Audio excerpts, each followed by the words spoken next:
आज की लाइफ में पैसा कमाना बहुत मुश्किल है। यानी कि पैसा कमाने के लिए बहुत ज़्यादा मेहनत करनी पड़ती है। अब वो कमाए हुआ पैसा किसी ऐसी जगह पर निवेश हो जहाँ से पैसा ही पैसा बनाए तो कैसा मज़ा आए, क्योंकि लाइफ थोड़ी सी इजी हो जाती है।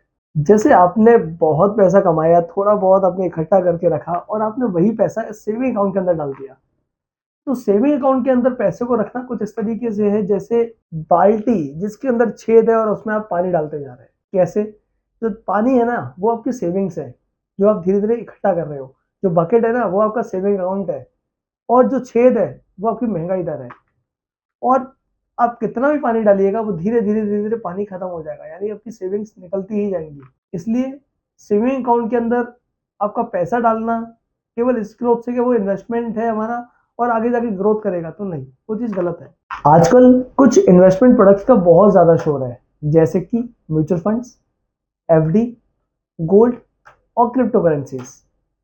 आज हम इस वीडियो के अंदर बात करेंगे इन सभी चीज़ों के बारे में, यानी कि आपको पता चलेगा कि आपके लिए क्या बेस्ट है। हालांकि सभी इन्वेस्टमेंट प्रोडक्ट अपनी अपनी जगह सही होते हैं, बट सबके लिए सारे प्रोडक्ट सही होते हैं ऐसा बिल्कुल नहीं होता। नमस्कार दोस्तों, मैं CS रंजीत गोला आपको इस वीडियो में बताऊंगा इन सभी चीज़ों के बारे में बिल्कुल डीपली, ताकि आपको जब वीडियो खत्म होगा तो शायद आप पहचान सके होंगे कि आपके लिए क्या इन्वेस्टमेंट प्लान बढ़िया है। सबसे पहले बात करेंगे एफडी की, यानी कि फिक्स्ड डिपॉजिट।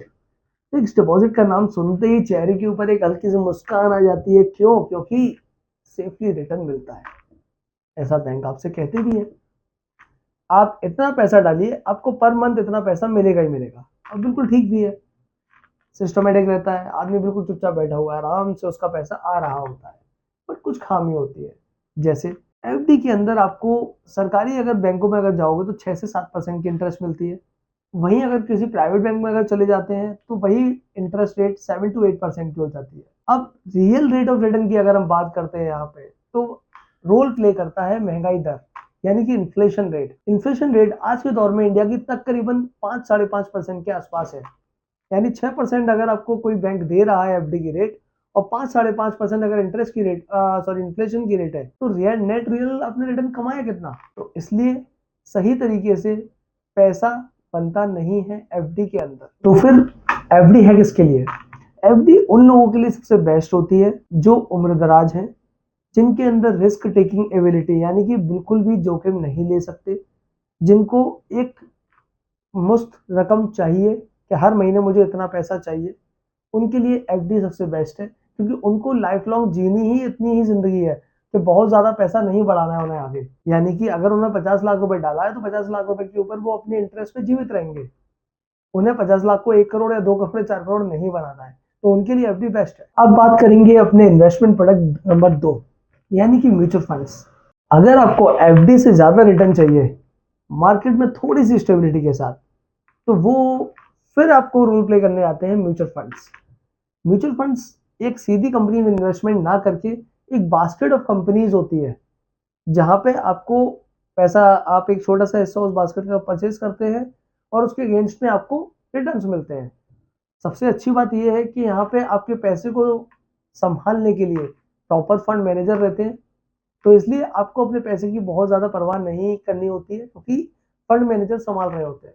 म्यूचुअल फंड के अंदर एक बहुत ही जादुई वर्ड यूज किया जाता है जिसको कहते हैं डाइवर्सिफिकेशन, यानी कि आपके रिस्क को एक कंपनी में ना होकर बहुत सारी कंपनी में बांट दिया जाता है, जिससे एक कंपनी अगर परफॉर्म नहीं भी कर पाती या फिर नहीं भी वर्किंग ले पाती, तो एटलीस्ट आपके इन्वेस्टमेंट पे बहुत ज़्यादा फर्क नहीं पड़ता। लेकिन अगर हम बात करेंगे कि इसमें रिस्क नहीं है, तो हाँ, थोड़ा सा मार्केट का रिस्क रहता है। लेकिन अगर आप उस अपने इन्वेस्टमेंट को लंबे समय के लिए लेके जाते हैं तो ये रिस्क लगभग जीरो हो जाता है। एक क्वेश्चन बनता है यहाँ पे कि म्यूचुअल फंड आखिर कितना रिटर्न तक लगभग दे देता है? तो एक एवरेज की बात करेंगे तो तकरीबन 12 से 15% का रिटर्न तो इजीली मिल जाता है लंबे समय में।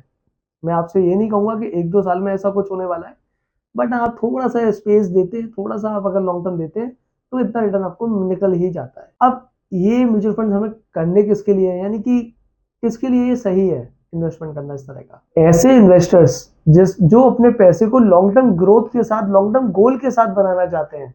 यानी कि जैसे किसी को अपनी बच्ची की शादी करनी है, उसके लिए 15 साल है, किसी को अपने बच्चे की पढ़ाई के लिए पैसा चाहिए जिसके लिए 12-13 साल है, किसी को अपने बच्चे की किसी और चीज के लिए चाहिए, या फिर अपने लिए ही एक रिटायरमेंट का कॉर्पस बनाना है, उन लोगों के लिए म्यूचुअल फंड्स बहुत बेस्ट है। अब हम बात करेंगे अपने इन्वेस्टमेंट पोर्टफोलियो के तीसरे इंस्ट्रूमेंट के बारे में, यानी जो है गोल्ड। गोल्ड यानी सोना, सबका पसंदीदा, माताओं बहनों का सबसे ज्यादा प्रिय गोल्ड। गोल्ड को दुनिया के अंदर एक सुरक्षित यानी कि एक सेफ इन्वेस्टमेंट के तौर पर देखा जाता है हमेशा ही।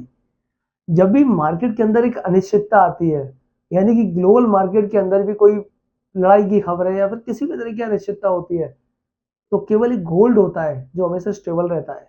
यानी अगर आप, मैं इसको आपको प्रॉपर ऐसे गाइडेंस तो नहीं करूंगा कि आप अपना इन्वेस्टमेंट प्रॉपर गोल्ड में रखें, बट हाँ, गोल्ड आपके इन्वेस्टमेंट में एक स्थिरता जरूर ला के देता है। यानी कि अगर आपने जैसे 40%, 30% या 20% भी गोल्ड में इन्वेस्टमेंट कर रखा है, तो आप अपने पोर्टफोलियो को जब आप ऐसी सिचुएशंस में देखेंगे, जब ग्लोबल मार्केट डाउन जा रहे होंगे, तो गोल्ड आपके पोर्टफोलियो को सही तरीके से स्टेबल करके रखेगा, क्योंकि जैसे ही मार्केट डाउन होना शुरू होते हैं गोल्ड के प्राइसेस अप हो जाते हैं। गोल्ड की रिटर्न्स की अगर बात करें तो अनिश्चितता, जैसे मैंने आपको बता दिया, सब चीजें वहीं पे निर्भर होती हैं। तो हो सकता है गोल्ड आपको आने वाले 5 सालों में उतना रिटर्न दे दे जितना कोई भी नहीं दे सकता, और हो सकता है आने वाले 5 सालों तक बहुत धीमी चाल चले। तो ये सिर्फ और सिर्फ उन्हीं इन्वेस्टर्स को लेना चाहिए जो अपने पोर्टफोलियो के अंदर एक स्थिरता चाहते हैं, सिंपल। अब बात करेंगे सबसे लास्ट सेगमेंट की अपने, यानी कि पांचवा इन्वेस्टमेंट इंस्ट्रूमेंट, क्रिप्टो करेंसी। सबसे पहले इसके बारे में मैं कुछ भी बात करूं तो उससे पहले मैं आपको बता देना चाहता हूं, मैं अब जो बात करने जा रहा हूं जो इंस्ट्रूमेंट के बारे में, वो हाईली रिस्की होते हैं। मैं खुद भी कभी इनमें इन्वेस्टमेंट करना पसंद नहीं करता, ना ही आपको गाइड कर रहा हूं कि आप इसमें इन्वेस्टमेंट करें। और अगर आप इसमें इन्वेस्टमेंट करना ही चाहते हैं तो कृपया अपनी चीज़ों को सही तरीके से जांच लें, क्योंकि इसमें पैसा कहीं भी जा सकता है, हो सकता है आपका पैसा जीरो भी हो जाए। चलिए अब बात करते हैं क्रिप्टो करेंसी की। आपने क्रिप्टो मार्केट के अंदर देखा होगा, बहुत सारी क्रिप्टो करेंसीज आजकल, बहुत सारा मूवमेंट हो रहा है लगातार, जैसे कि बिटकॉइन हो गया, ऑथराइन हो गया, और भी बहुत तरह के इस तरह के कॉइन्स हैं। आज अगर हम बिटकॉइन की वैल्यू की बात करें तो शायद इतनी बड़ी ग्रोथ है, इतनी बड़ी ग्रोथ है, आज बिटकॉइन की वैल्यूएशन दुनिया में दूसरी सबसे बड़ी वैल्यूएशन है। तो ये अपने आप में बहुत बड़ी बात है। हो सकता है जिसने कभी आज से 10, 15, 20 साल पहले बिटकॉइन खरीद के रख लिया होता, अगर एक भी ले लिया होता ना, तो आज वो बंदा करोड़ों रुपए का मालिक होता। बट ये डिजिटल करेंसीज है, इनका कोई बेस नहीं है कि ये क्यों बढ़ रहे हैं क्यों घट रहे हैं। जैसे स्टॉक मार्केट के अंदर एक बेस के ऊपर काम करते हैं, यानी कंपनीज के ऊपर वर्किंग हो रही होती है, कंपनियां माल बेच रही हैं, खरीद रही हैं, उसके बेसिस पर उनका प्रॉफिट्स आ रहा है, उनके बेसिस पर उनके शेयर्स के प्राइस डिसाइड हो रहे हैं। ऐसा इस मार्केट में कुछ भी नहीं है, इसलिए इसके बारे में बहुत ज्यादा बातें खैर मैं आपसे नहीं करना चाहता, क्योंकि प्लस पॉइंट बहुत जबरदस्त ग्रोथ एक्सपेक्टेशंस उसमें रहती हैं और मिलती भी हैं। नेगेटिव पॉइंट, जहां पे ग्रोथ बहुत तेज है तो हो सकता है अगले ही दिन वो धड़ाम से नीचे आ जाए और आपका पैसा जीरो हो जाए। इसलिए इसका कोई भी एवरेज रिटर्न मैं आपको नहीं बता सकता। दूसरी बात किसके लिए है, सिर्फ वो इन्वेस्टर्स उसमें इन्वेस्ट करना पसंद करें जिनको अपनी कैपिटल खोने से भी डर ना लगे। तो लास्ट में जब सारी चीजें समझा दी गई हैं, तो अब एक ही सवाल बचता है कि क्या आपके लिए बेस्ट है। यही तो राज की बात है। देखिए, इन्वेस्टमेंट कोई अच्छा या कोई भी बुरा नहीं होता, बेस्ट इन्वेस्टमेंट जैसी कोई चीज नहीं होती। किसी ने आपको समझा दिया कि आप वहां इन्वेस्टमेंट कर लीजिए उससे आपका पैसा बहुत बड़ा हो जाएगा, ऐसा नहीं है। हर व्यक्ति के अपने रिस्क टॉलरेंस एबिलिटी होती है, यानी कि जोखिम लेने की क्षमता। हर व्यक्ति का अपना समय होता है।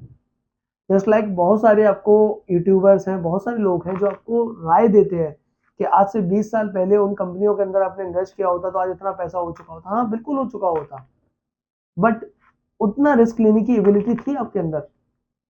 तो इसलिए अपने ग्रोथ को दूसरों से तुलना ना कीजिए, अपने अकॉर्डिंग इन्वेस्टमेंट करना सीखिए। जैसे पक्की सुरक्षा और भरोसेमंद रिटर्न्स के लिए अगर आपको जाना हो तो आप केवल एफडी का चुनाव करें। लंबी अवधि में एक समझदार ग्रोथ और महंगाई की मार से बचना चाहते हैं तो म्यूचुअल फंड्स में इन्वेस्ट करें। पोर्टफोलियो में संतुलन बनाना चाहते हैं और आर्थिक जोखिमों से बचना चाहते हैं तो गोल्ड को अपने पोर्टफोलियो का हिस्सा जरूर बनाएं। सबसे ऊंचे अनएक्सपेक्टेड रिटर्न्स, हालांकि जोखिम ये भी है कि आपका पैसा जा भी सकता है, तो उसके लिए आप क्रिप्टो में जाएं। अब सारी बातें जानने के बाद आपका असली कदम क्या होना चाहिए? आपका असली कदम होना चाहिए कि आप एक डाइवर्सिफाइड पोर्टफोलियो बनाएं अपने लिए, जो आपके नीड्स के अकॉर्डिंग सही हो, जिसमें ज़रूरत हो तो म्यूचुअल फंड्स के में सारी चीज़ें आपको लगभग मिल जाती हैं, म्यूचुअल फंड्स भी उसका पार्ट हो। रेगुलर इनकम भी आपको साथ में चाहिए तो आप एफडी भी, एक अलग पैसों की एफडी कर सकते हैं। गोल्ड को आपको अपना उसका पार्ट बनाना ही है। तो अब एक निश्चित डाइवर्सिफाइड पोर्टफोलियो बनाइए और निवेश कीजिए। आपका निवेशित जो अमाउंट है वो समय के साथ आपको रिटर्न्स देगा ही देगा। अगर इस ब्रेकडाउन ने आपकी सोच थोड़ी सी भी साफ की है तो इस वीडियो को लाइक करना ना भूलें, और आगे भी अगर आप पैसे से संबंधित और भी जानकारी चाहते हैं तो हमारे चैनल को सब्सक्राइब करें। और आखिर में सबसे ज़रूरी बात, सही निवेश वही है जो आपको रात में चैन से सोने दे।